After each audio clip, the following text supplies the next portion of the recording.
This is my first Substack Live. So this is my first Substack Live. Right now, nobody is watching, and that's okay. I'm just trying to get the hang of this. I've done a lot of videos on YouTube over the years. This is my first time doing a Substack Live. Not really familiar with lives or how they work, so I'm just like getting my feet wet and trying to figure out, what people might be interested in and what I have to offer y'all. So anyway, I'm Kimbu York. I see a few people have joined me, so thank you very much. I really appreciate that. I'm here in my studio office over here. That guy is Mie Cheng Su. He is the main character from the Chinese drama, 2015 drama Nirvana in Fire. And I will be talking about that a little bit here because I thought a good way to get to know me and get to learn about why I started Serial Nation and why I talk so much about serials in general is to talk about the reason I started breaking down serial beats, which sounds, even I think that sounds boring. It's like, oh, story beats. Okay. But we're all authors. And we tend to like that sort of geeky thing. At least I hope you do. And if you do, then welcome. Welcome to my life. Welcome on board. So I have written a lot of regular novels. I started my writing career as Cooper West back in 2011. That was gay male romance. More thriller, I think, is my bestsellers are more romantic thrillers than they are straight romance. Straight romance, ha. And so that worked very well for me. I kind of got derailed in that career for a while, and then I started publishing my own books under my own name. And then I started writing books about writing. I started helping authors through my podcast, The Author Alchemist, which was a website for a while. It's still a website, it's still out there. It's mostly to sell the books. And for a little while, I did coaching with that because I wanted to help authors really find their source, find what brings them joy. And for me, that was serial writing and discovery writing. And so I eventually, actually, I got that book right here. So I eventually did write By the Seat of Your Pants, The Secrets of Discovery Writing, which is basically all about pantsing. And I really got great feedback from people on that one. And, it really helped authors who are not outliners and planners find how they can leverage pantsing as a skill set rather than just something you have to deal with. From there, I got back into talking about serialization. And I really loved talking about serialization because if you know me, you know this, I got into it through fan fiction. So that's such a long that's ugh. So how did I get into it through fanfic? Well, baby Kimbu at like 13, 14 years old in the 80s went to Orlando Con. It was a convention in Orlando and surreptitiously using my allowance, bought a Kirk Spock fan fiction under the table from somebody who should not have sold it to me. For I can't even out them because I don't remember who they were. They're probably not even in business anymore. That was an epoch and ago. So I got into fan fiction way too young, as many fan fiction authors and readers do. Even back then, though, there was a strong trend to serialization. Oftentimes, this was before computers, before Usenet, before listserv, before Yahoo, AOL. CompuServe was around, but I don't remember fan fiction being on CompuServe. It might have been. And even then, with the printed zines, people were serializing stories. And so you had to subscribe to the zine and hope all the volunteers and, as we joked about, the fan secretaries who would use the fax machines or not the fax machines, the Xerox machines, the copiers at their office to create these and send them out would keep going. Many stories went into abandoned limbo, never to be seen again, unfortunately. So when I got back into fan fiction in around 2007, 2008, everything had changed. I had kind of kept up with it. I'd seen fan fiction on Usenet. I'd seen fan fiction in Yahoo groups. I was not involved with it. So I knew it was still there. I knew it was evolving. When I got into fan fiction again, it was on LiveJournal. And stay with me. This has a point. Like you don't have to care about fan fiction to follow this story because it's really about serialization. It's about how I figured out serialization can be such a powerful tool for writers. So, 2007, 2008, I joined LiveJournal. The angels sang. If you remember the glory days of LiveJournal, you'll remember that. You know what? I often talk about the fact that I think Substack now is very similar to the LiveJournal, the heyday of LiveJournal. And people kind of like raise an eyebrow at me about that, but it's about the community, right? Like I can't get that community on Beehive or Button Down or Mailer Lite. It's about authors talking to each other, readers talking to authors, people sharing each other's work, creating threads of comments about stories or meta or about writing stories in general. Excuse me. And that was the kind of community that I landed in 2008 with LiveJournal. And people were serializing fan fiction on LiveJournal. And oh boy, did I jump into that with both feet. Probably sooner than I should have. But you know what? I'm not even going to say that. I jumped in with both feet because, as an amateur, someone who loved what I was doing, I think that was a crucial breakthrough for me personally. Was that it got me back to the joy of writing again? I had spent so many years trying to be a professional author and find an agent and do this and do that, and none of that had ever worked. And suddenly I was just writing because I had a story to tell. Y'all, that was just so amazing. It felt so good. And everybody was serializing. Serializing back in like 2009 LiveJournal era was not exactly the easiest thing to do. It was, I mean, it was easy, but there were, putting in the header and the chapter numbers. There were all these conventions that we developed, and you had to use HTML code to get everything right and to do next and before so that it got to the right place. People created whole communities and special LiveJournal accounts just for their fan fiction. And I was so hooked. Oh my gosh, I was in the Life on Mars fandom, Life on Mars UK fandom, John Sim, and there were some amazing writers in that fandom. Still are, I'm sure, but at the time that I was in it, in LiveJournal, that was just blew me away. I was like, I have to be a part of this. And so I just started writing and writing and writing and reading and reading and reading. The idea of this a chapter dropping and then me just like sitting there holding on, like, oh, can't wait for the next chapter was so exciting. And it's kind of the vibe that a lot of people got when Wattpad finally launched. I forget the year Wattpad finally launched, like 2010. It launched before a lot of people realized it launched. It really didn't get steam until about 2015. By that point, self publishing had been around for a little while. LiveJournal was already on the way out. Tumblr was on the way in, and so things were constantly changing as they still are. And but I saw the people just loved reading serialized stories. The rise of Archive of Our Own, which is the fan fiction archive.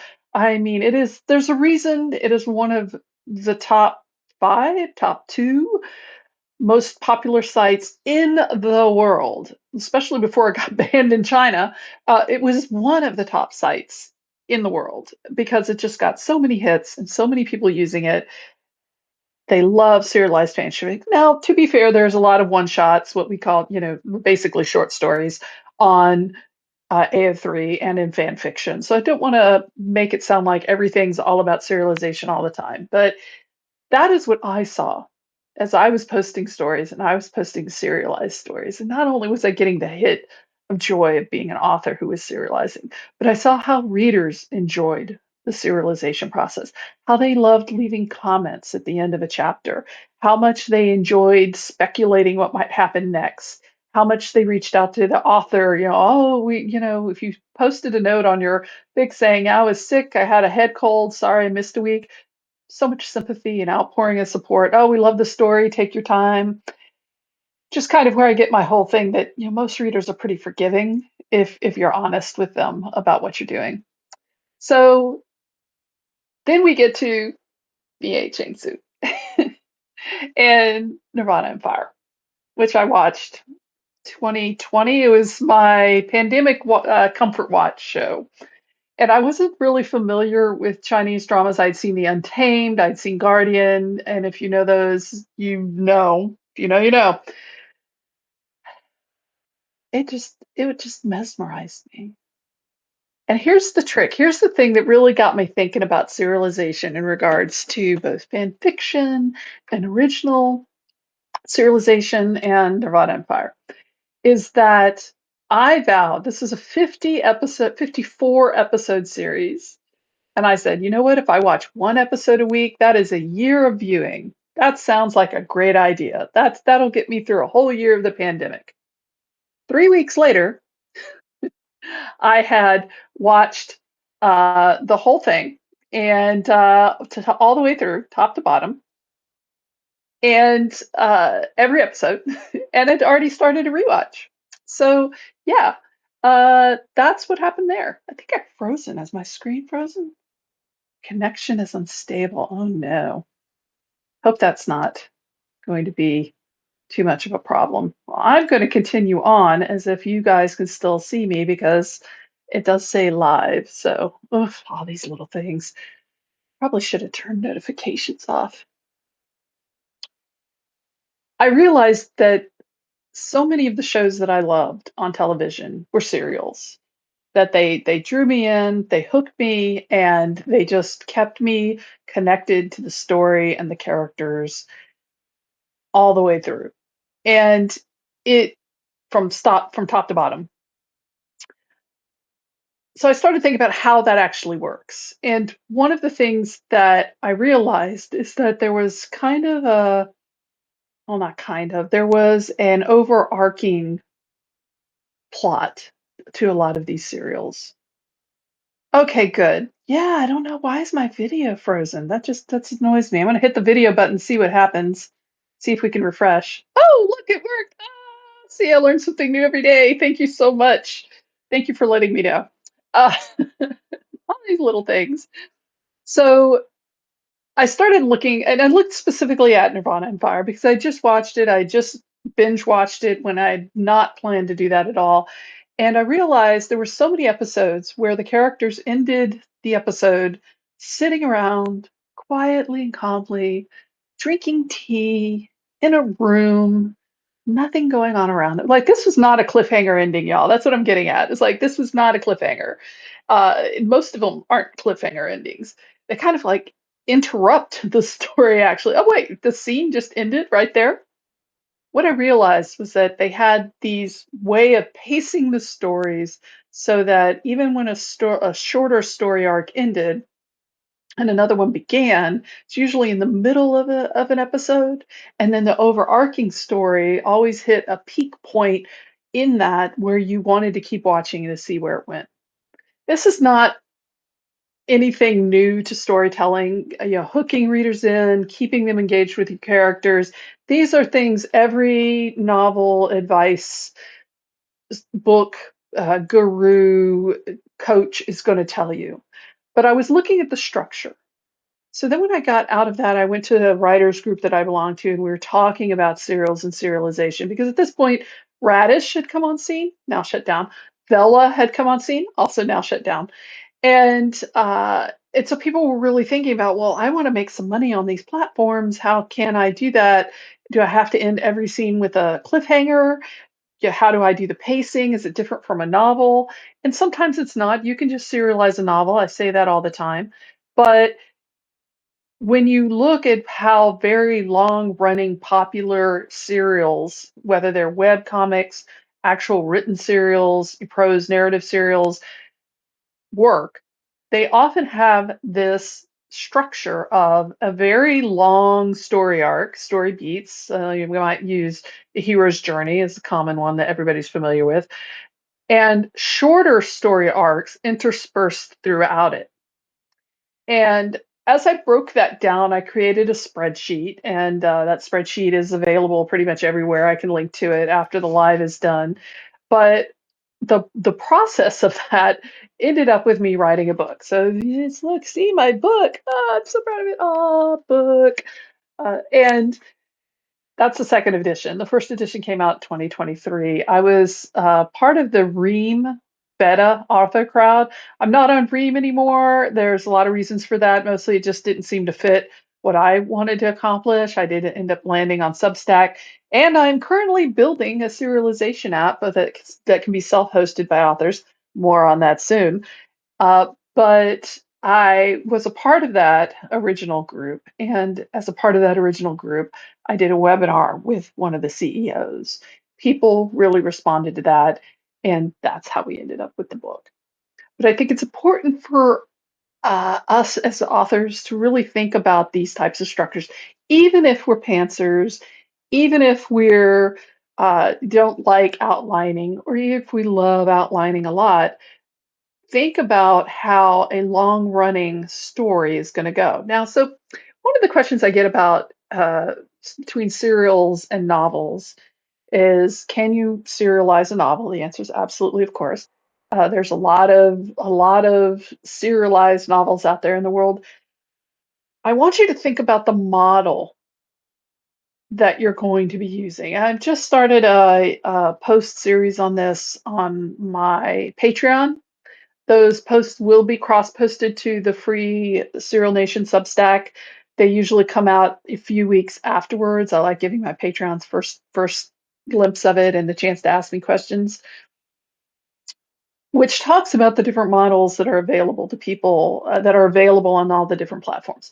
So one of the things that's different about what the work that I do is that it's platform agnostic, right? I'm not telling you how to make a lot of money on Substack. If that were true, I'd be having a much different pitch and a much different life right now because that's a popular topic. I'm talking about serialization and serials and serializing novels on any platform, whether that's Patreon, Ream, your own website via Wix, WordPress, your own coded site, however you want to do it. Because to me, it's less about the platform than it is about how you're telling the story and the model that you're using for your business. I realize that if you think about serializing a story, the last thing you're going to think about, well, does this fit my business model? But you should, because that's going to determine how you're setting things up. And let me give a couple examples because I know that's what people are going to be asking.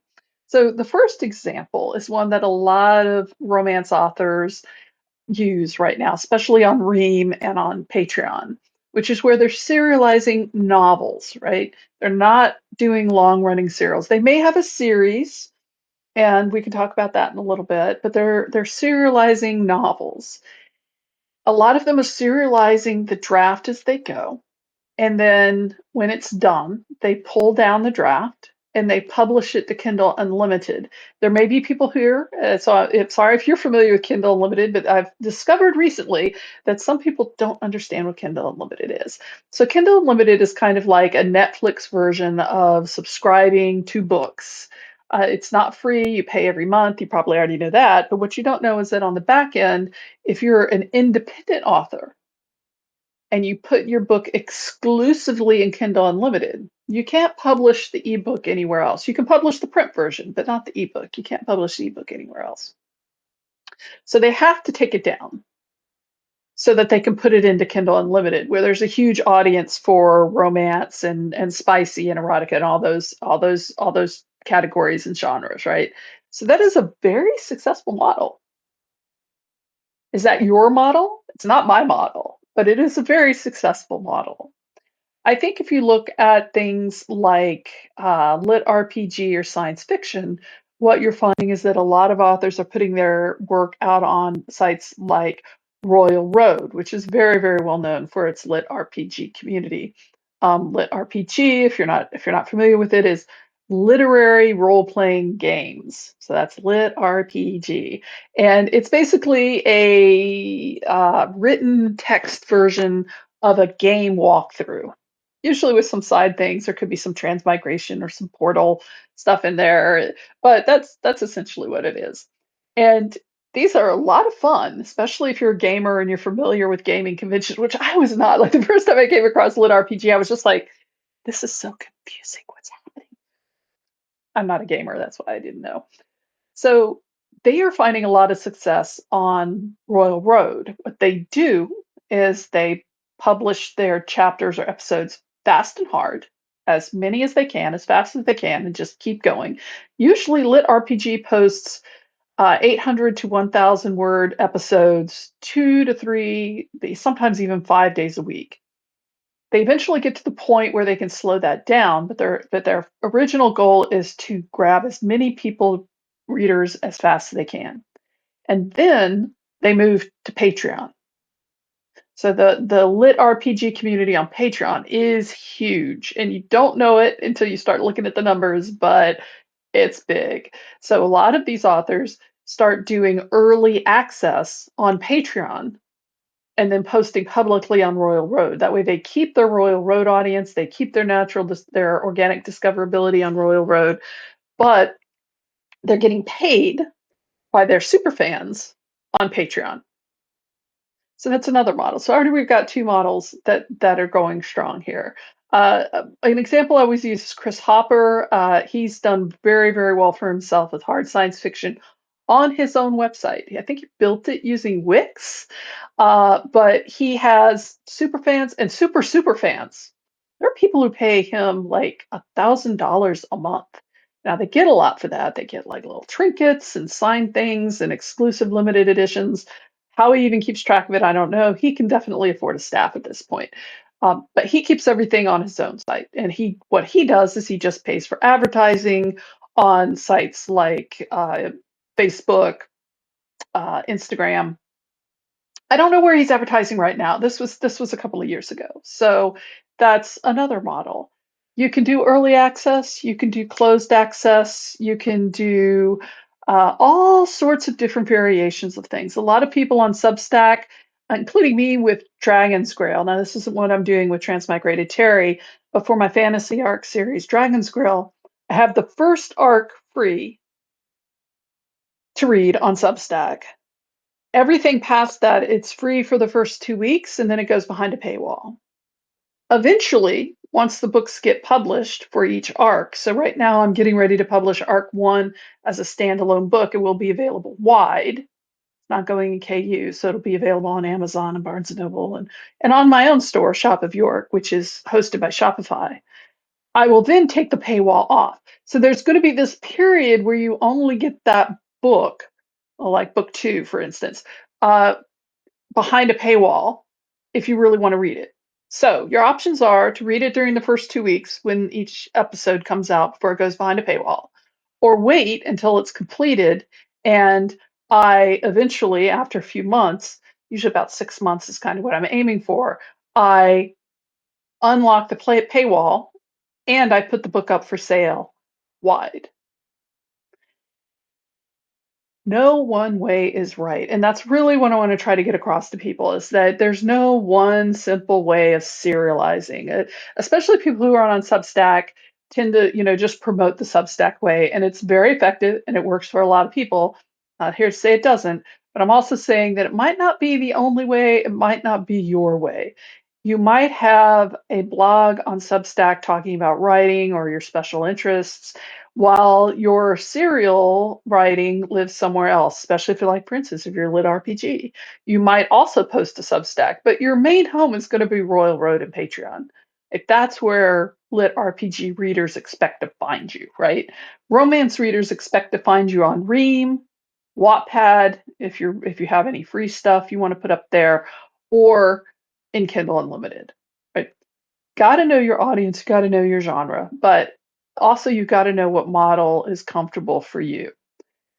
So that's kind of a through line on how I got into it and what I started breaking down as I studied it, all thanks to my beloved Mia Ching Su from Nirvana Empire. So that's kind of how I wanted to start this first live. I figure I'm only going to go for about a half an hour because I don't think I have enough to talk about for an hour right now. I mean, I have a lot to talk about. I could go over a lot of stuff. I've been studying serials now for 5 years, um, easily since well, it depends on where you start. Like, did I start studying serials when I first joined LiveJournal? I did, but I didn't think about it as a way to do original fiction with my own work. coming in to embrace that has taken me a little while. Like I have, 1.3 million words written on fan fiction. And I just put it out there. It's serialized. I've got one long running serial right now in the Untamed fandom called The Bastards of Young Ming. It's at 170,000 words right now. I don't even think about that. But putting out my own fiction as in serialized format. That's what made me sit down and really think about it. How did I want to do it? Did I want to do it on a WordPress install? I might actually be doing that with my Cooper West pen name. I have a very popular series under Cooper West called the Guardsman series about these were dogs who live in this very, very highly detailed world that I've built out for them, alternative universe. And that's one of my highest selling series. Like that's a popular series. So I thought, I'm a dummy for not continuing that series. It's been 10 years since the last book came out. So I'm writing a new book. But this time I'm thinking, what would be a better way to do it, especially in the world of AI, and I'm not here to talk about AI, don't worry.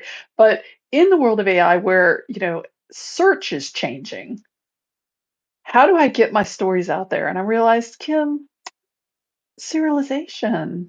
Honey, that's what you do. So I'm going back to my Cooper West website, which is WordPress to install. And I think I'm going to start posting the next Guardsman novel there as a serial using the blog feature, which is completely different than what I've done with the Biblioteca, which is my Substack fiction for Kimbu York, which is where Dragon's Grail and Transmigrated Terry live, and also The Queen's Eyrie, which is a older romantasy book that I serialized back in 2023.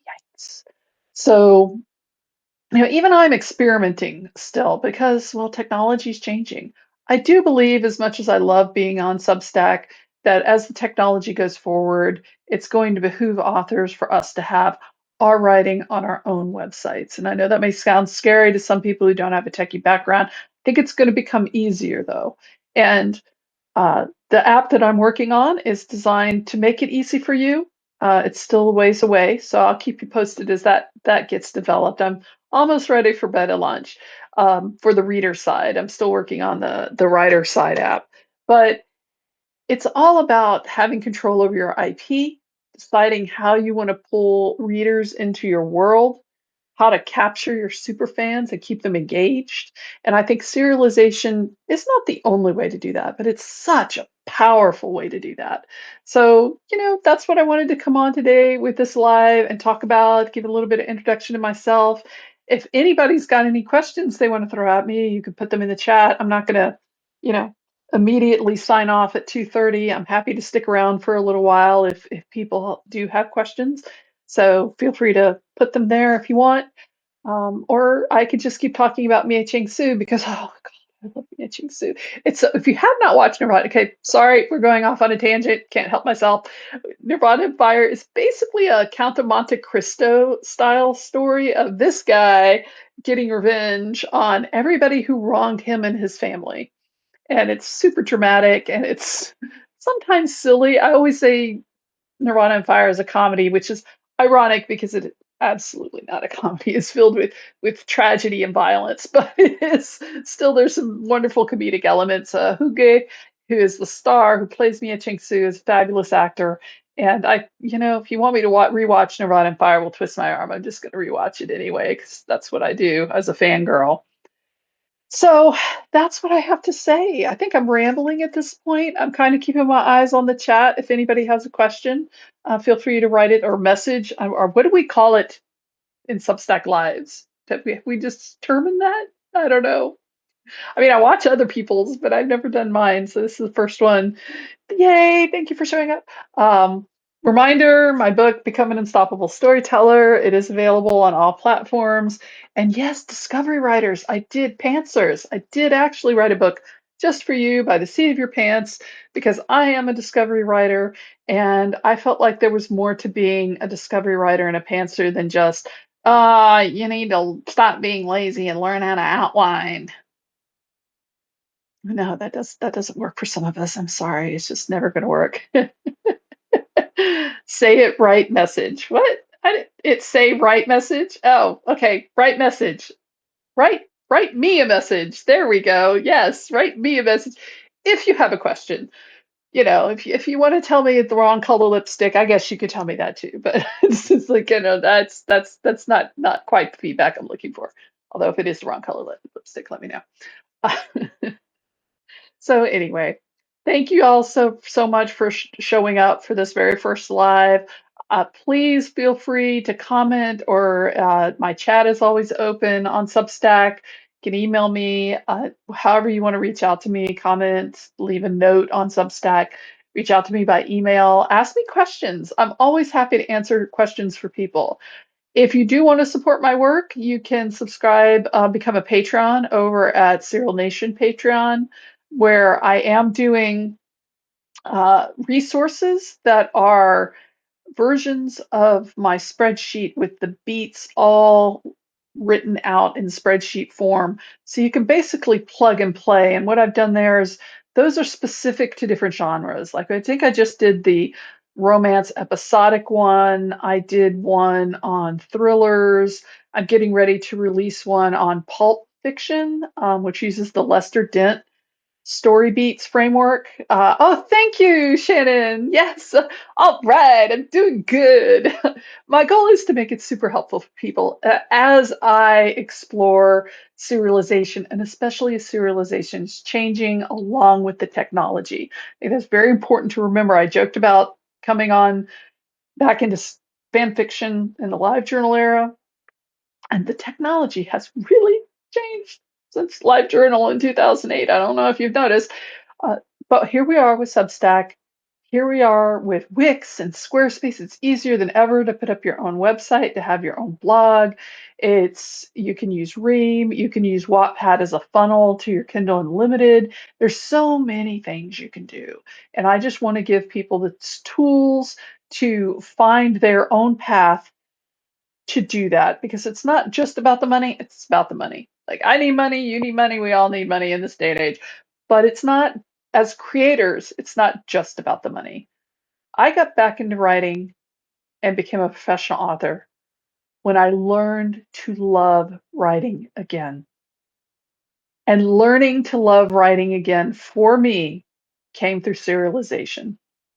And so if I can spread a little bit of that to y'all, then my job is done. My job is done. My job, it won't be done for a long time, but that particular part of the job will be done. Anyway, thank you all so much for showing up. I really appreciate it. Again, reach out to me through chat or email or notes, however fits your jib. What's that? It's not my day for sayings, but reach out to me. I'm happy to answer any questions you have, and you can always find me over on the Patreon. So thank you so much for joining me today, y'all. I really appreciate it. Y'all are awesome. Thank you so much. Bye.